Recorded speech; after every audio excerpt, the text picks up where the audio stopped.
To another edition of Solved. Today we're working on a 2015 Ford E350 and we're going to be replacing the right front headlight assembly.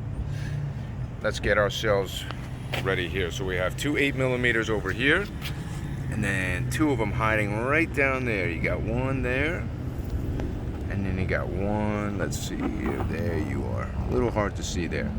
Alright, so let's get our tools, 8mm with an extension. Be right back. Alright, just to give you a little bit of an update, the tops were 8mm and the bottoms were 7mm. Thank you, Ford, for making that easy. And then you take the assembly, a little hard with one hand, but pop it out easy. And now on this vehicle, it's a old school glass assembly. They're about 15-20 bucks at the auto parts store. So we're gonna go get one of those and replace that. If you'd like to stop here, you can just reverse the process. After you replace this screw, and you see the two bottoms, Phillips head screws. You got one right there and one right there. This aluminum frame or metal frame will tilt forward, and then you unplug it from the pigtail down there.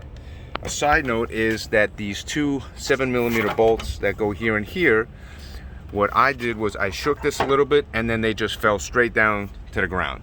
Much easier than trying to dig your fingers in there, or you can use a magnet. It's also a good idea. If you're exiting at this point, thanks for watching. Appreciate it. Don't forget to like, subscribe, and share with friends, anybody that might know to use it. I didn't see any videos on YouTube that had the E350 in this style headlight assembly. If you want to continue to watch, I'll be right back and replace that light. Okay, so just continuing on here, there's the pigtail right there with the 3-point connections. And instead of tilting that frame forward, I just simply removed it. I would like to also take note that when you are removing it, I used a power drill. You can use obviously a regular Phillips head screwdriver, one of quality I would recommend, because Ford has a tendency of making these screws a little bit on the cheap side. So if you use a cheap screwdriver like at a dollar store or Craftsman even, you can strip these pretty easily, and then you'd be walking down SOL Street. You don't want to go down that road. Alright, so let's go ahead and replace this headlight now.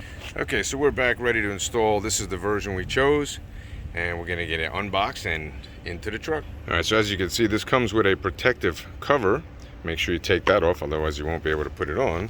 And some people like to put dielectric jelly on there. That's a good safe component there to keep any kind of corrosion if water was to ever to get in there. I personally don't use it. I've never seen a need for it. Plus these are coated terminals, so you should be okay. But if you want to take that extra step, you're always welcome to do that. And we're going to get it plugged in. Okay, so now we're plugged in here, and of course before reassembly happens, let's go test the bolt. Success! So once again, we're just going to do the procedure in reverse. The articulation of the framing, I want to just show you right here, because I was already putting it back upside down.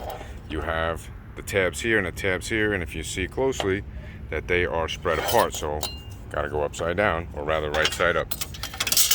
Once again, you can take the screws, put a little WD-40 or dielectric jelly on them, screw them in, so that way in the future, if you ever need to take them out, always a good idea. They'll stay nice and free of rust, or as much as they can. Okay, and that's what it looks like fully assembled. One little keynote on the side here, when you're doing the screws, don't lock down one, because then it makes it difficult for the other ones to line up. Either make them slightly less than snug, or just kind of get them in there maybe halfway and then lock them down. Now completing the frame reassembly, make sure that you are above the fender and grill part of the locking tab where it bolts in, and then you have this area here that you'll have to line up and give it a little push. Now all you have to do is the two 8mm up top, the two 7mm there, and we're home free. Now a good suggestion would be, if you have a magnet socket, 7mm, that's always helpful, or if you have a steady hand, then you're in good shape.